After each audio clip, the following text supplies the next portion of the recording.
Здравейте, майнкрафтъри! Днес ще ви покажа как се прави кирка, меч, лопата, брадва и мотика. Също и броните.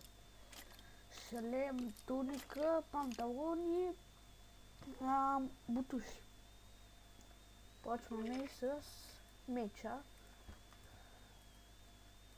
Ето го. После правим кирка.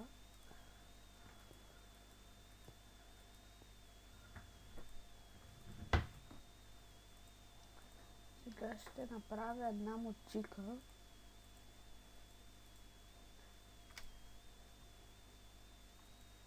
Извинете, без да искам го включих. Една брадва. И като за финал лопата.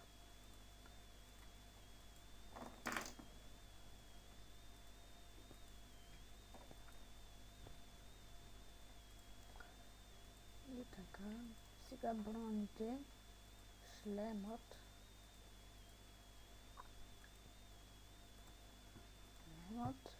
сега туниката, за която се използват най-много диаманти, кожа, метал или злато.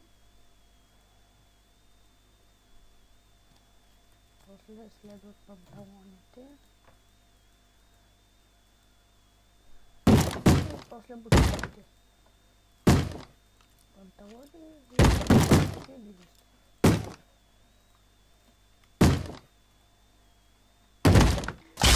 И на практика хабите 35 диаманта и 9 пръчки. Така, това беше от мен. Довиждане, майнкрафтери!